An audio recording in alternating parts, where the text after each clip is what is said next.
la doctora Laura Yacán. Ella es experta en temas de obesidad o de cómo poder controlar el sobrepeso, y más en este tiempo en donde la situación pues ya sabemos que es de confinamiento. La gente está en la casa, en sus viviendas, y sin duda alguna que es bastante complicado porque por lo general, doctora, lo que más dice la gente que ve en la casa o en la cocina o en cualquier parte es la nevera, la cocina, la cesta en donde está todo lo que es alimento, y ahí es donde la gente tiende a comer un poquito más y por ende tener un poquito de libras de más. Doctora, ¿qué se puede hacer para controlar ese instinto de consumir más de lo adecuado en alimentación se refiere, y precisamente en este tiempo? Si en tiempo normal es bien complicado, no digamos ahora. Doctora, gracias por atendernos a esta hora de la tarde, noche, en 24 Alerta. Buenas tardes, buenas noches. Hola, muchas gracias, mucho gusto. Gracias por la invitación. Realmente en este tiempo de pandemia, lo que nos preocupa, ¿verdad?, es un aumento también de las enfermedades cardiometabólicas, incluido lo que es el sobrepeso y la obesidad. Una de las maneras de cómo poder evitar esto es evitando el sedentarismo y una alimentación rica en azúcares y grasas. ¿Qué tiene que hacer la población para no caer en esa trampa de comer un poquito de más y no ser tan tentado, y que al final, cuando ya regrese la normalidad, ya no nos conozcamos porque ni siquiera nos damos cuenta que cada día estábamos subiendo de peso? Así es, bueno, de preferencia evitar todo lo que son los alimentos ricos en carbohidratos, como por ejemplo fraccionar lo que son los carbohidratos, como por ejemplo el arroz, las tortillas, la papa. Hay una guía muy práctica que es el plato del buen comer, que consiste en un cuarto del plato que sea únicamente constituido por carbohidratos, que son los que mencioné anteriormente. Un cuarto que corresponde a proteínas, que pueden ser frijoles, carne magra, pescado, es decir, carne sin grasa.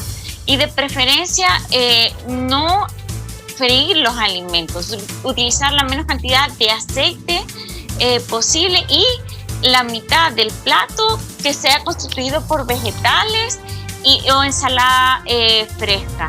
Esto se puede utilizar 3 veces al día, y de preferencia no utilizar o no consumir, ¿verdad?, refrescos envasados porque son altos en azúcares, sino sustituirlos por jugos naturales con bajo contenido de azúcar. ¿Qué nos puede llevar el exceso de peso? Es decir, tener un peso no adecuado, tener un par de libras de más. ¿A qué nos puede llevar esto, doctora, de acuerdo con la experiencia que usted tiene con relación al tema? Bueno, el sobrepeso y la obesidad son los principales factores de riesgo para lo que son las enfermedades no transmisibles, principalmente la diabetes mellitus y la hipertensión arterial. Es por eso de que hay que evitar de sobremanera tener lo que es una malnutrición por exceso, que se llama a lo que es la obesidad. Porque a la larga se transforma en estas enfermedades cardiometabólicas o enfermedades no transmisibles. Antes de la pandemia aquí en el país, ¿qué porcentaje de la población, si usted conoce ese detalle o algún dato aproximado, qué porcentaje de la población estaba con sobrepeso en el país? De los aproximadamente más de 9 millones que somos aquí en el país, ¿qué porcentaje estaba con sobrepeso?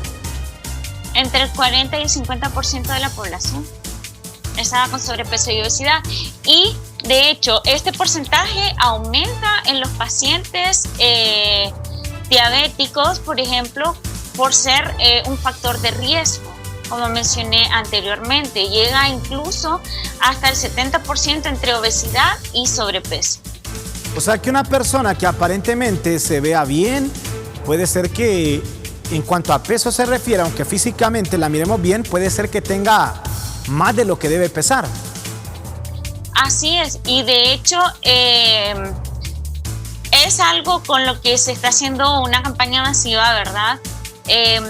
Tratar de impactar en lo que es la disminución de estos factores de riesgo, porque estas enfermedades son las que con las que ha iniciado el siglo XXI, porque ya ha habido una transición epidemiológica en lo que ha sido las enfermedades. Ya no son las enfermedades vectoriales o las transmisibles las que han ido incrementándose, sino que son este tipo de enfermedades y que son más peligrosas, de hecho. ¿Por qué?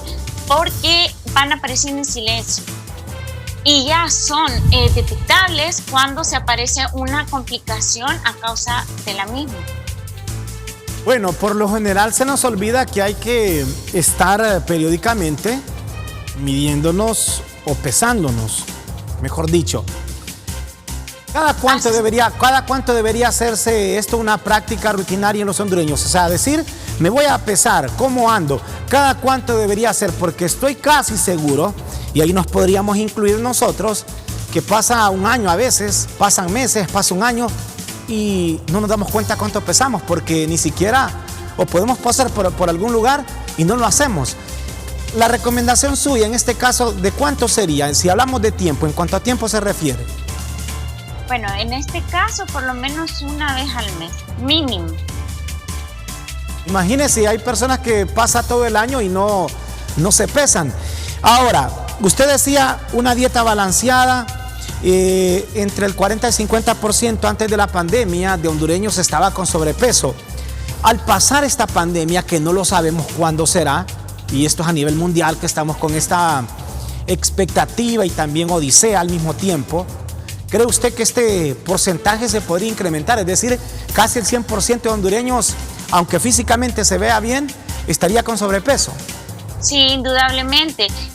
También por el hecho de que después de esta pandemia de coronavirus viene otra pandemia peor, que es la de los trastornos mentales, como es la depresión, el estrés, la ansiedad.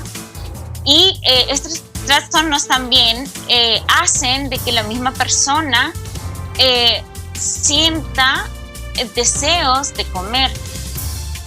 Y como usted lo mencionó, a raíz de lo mismo, del tiempo libre que tiene de estar preocupado, pensando por el futuro, cuando se va a acabar la pandemia o si me puede llegar a dar la enfermedad, todos esos factores hacen de que la persona aumente ese deseo, ese instinto de querer comer.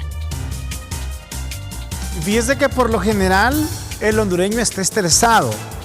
Cuando se anunció que estaba el virus, este COVID-19 en China a finales del año pasado, pues se dijo que iba a afectar a todos los países.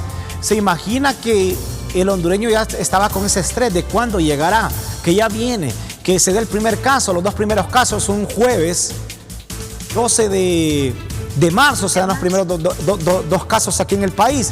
Después todo esto, lo que ha ocurrido, cada día más afectados, cada día más infectados, muertes.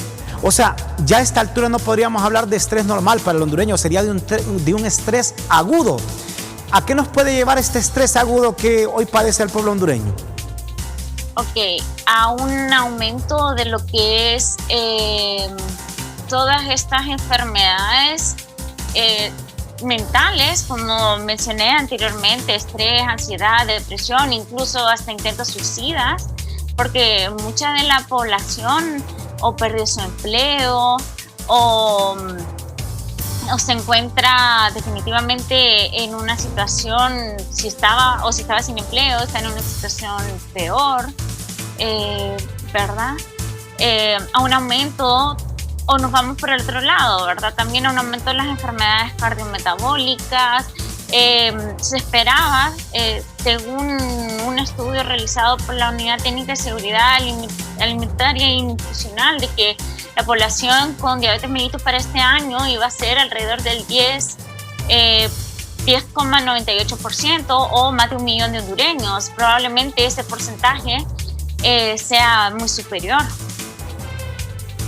Para concluir, en 30 segundos, ¿qué recomendaciones puntuales le hace al pueblo hondureño para que no nos vayamos a asustar y que nos sigamos reconociendo frente al espejo? Porque usted sabe que hay gente que en este momento ni sabe que está subiendo de peso. Recomendaciones puntuales para el pueblo hondureño, doctora Laura. Ok, es muy importante que en este tiempo, ¿verdad?, mantengamos tanto nuestra salud física como mental. Recordemos que cuerpo sano, mente sana. Entonces, les insto a de que tengamos una alimentación balanceada, saludable, alta en frutas, verduras, baja en lo que es azúcares y grasas.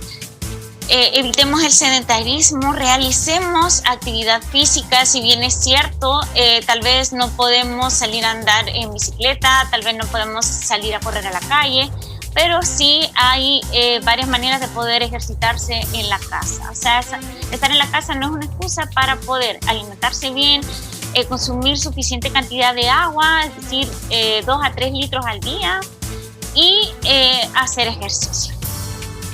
Le agradezco mucho, doctora Laura, por habernos acompañado en esta tarde-noche en 24 Alerta a través de la pantalla de LTV. Gracias, doctora. Un gusto. Gusto también para nosotros, doctora Laura Yacán. Estamos hablando del sobrepeso, cómo está afectando y los daños colaterales que esto traería para el pueblo hondureño si no se toman las medidas a tiempo.